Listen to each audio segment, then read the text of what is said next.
பொன்னி அப்படின்ற ஒரு சின்ன பையன் இருந்தான். அவன் எப்போ பார்த்தாலும் ஓடி ஓடி விளையாடுவான். ஆனால் ஒரு நாள் ஸ்கூல் முடிஞ்சதும் வீட்டுக்கு வர்றான். முகம் ரொம்ப சோர்ந்து போயிருக்கிறது. அவனோட சத்தம் எல்லாம் குறைந்து இருக்கிறது. அப்போ அம்மா கேட்குறாங்க, என்னப்பா இன்னைக்கு என்ன இவ்வளோ சோர்வாக இருக்கிற? அப்போ பையன் சொல்கிறான், மெதுவாக சொல்கிறான், அம்மா என்னோட ஃப்ரெண்டுக்கு உடம்பு சரியில்லை, அவன் இன்னைக்கு ஸ்கூலுக்கு வரல, அவனை நான் பார்க்கணும், ஏதாவது நான் உதவி செய்யணும், ஆனால் என்ன செய்கிறதுன்னு தான் எனக்கு தெரியலை அப்படின்னு சொல்கிறான். அம்மா பொன்னியை பார்த்து சிரிக்கிறாங்க. சின்ன உதவி கூட பெரிய அன்பாகும்பா அப்படின்னு சொல்கிறாங்க. பிறகு ஒரு கிண்ணம் சுட சுட கார்ன் சூப்பு செய்து கொடுக்குறாங்க அம்மா. வாசனை வீட்டு மூளை வரைக்கும் நிறைந்திருக்குது. அவ்வளவு சுவையா, அப்பா மனசுக்கு குளிர்கிற சூடு வரைக்கும் பொன்னி ஒவ்வொரு சொட்டு சொட்டா குடிச்சு கண்களெல்லாம் அவனுக்கு பிரகாசிக்க ஆரம்பிக்குது. அம்மா இதை கொஞ்சம் என் ஃப்ரெண்டுக்கு கொடுக்கலாமா அப்படின்னு கேட்குறான் அம்மா கிட்ட. அம்மா சொல்கிறாங்க, ஆமாப்பா, இப்படி நீ கொடுக்கறது தான் இது உண்மையான நட்பு அப்படின்னு சொல்கிறாங்க.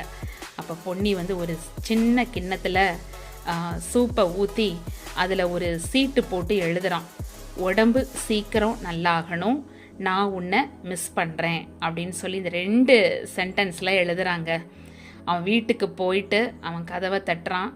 அங்கே ஃப்ரெண்டோட அப்பா கதவு திறக்கிறாரு. இன்னைக்கு இது நான் கொண்டு வந்திருக்கிறேன் இந்த கார்ன் சூப்பு, இது என்னுடைய ஃப்ரெண்டுக்கு கொடுங்க அப்படின்னு சொல்லி உடனே அப்பா அவனை உள்ளே கூப்பிட்டு ஃப்ரெண்டை காட்டி உட்காந்து 2 பேரும் பார்த்து சிரித்து பேசுகிறாங்க. பொன்னி தேங்க்ஸ்டா அப்படின்னு சொல்கிறான் ஃப்ரெண்டு, இது எனக்கு ரொம்பவே தேவைப்பட்டுச்சுடா எனக்கு அப்படின்னு சொல்லி. அந்த நாள்ல இருந்து இந்த 2 பசங்களும் பொன்னியும் அவனுடைய நண்பனும் சூப் ஃப்ரெண்ட்ஸ் அப்படின்னு அழைக்கப்பட்டாங்க. சின்ன கான் தான், இந்த சிறு கான் தான் அந்த ஒரு கிண்ணம் நிறைய அந்த சூப்பு கொடுத்ததும் அவங்களுடைய நட்பை கூட ஒரு பெரிய இதயமாக மாற்றியது.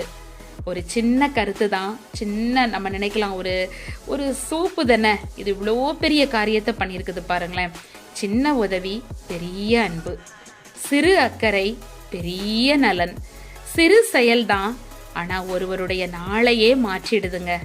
ஒரு சிக் பர்சனை நல்ல ஹெல்த்தியாக ஆரோக்கியமாக நட்பு கூட மாற்றும் அப்படின்றதுல எந்த அளவு சந்தேகமும் இல்லை. என்ன யோசிச்சுட்டு இருக்கிறீங்க? நேராக போங்க கடைக்கு, கார்ன் வாங்குங்க, நீங்களும் என்ஜாய் பண்ணுங்கள். இந்த சூப்பை எப்படி உங்களுக்கு செய்ய தெரியுமோ அந்த மெத்தடில் நீங்கள் செஞ்சு பார்த்து இந்த கார்ன் சூப்பை குடித்து நீங்களும் என்ஜாய் பண்ணுங்கள். இந்த வீடியோ பிடிச்சிருந்தா லைக் பண்ணுங்கள், ஷேர் பண்ணுங்கள், கமெண்ட் பண்ணுங்கள்.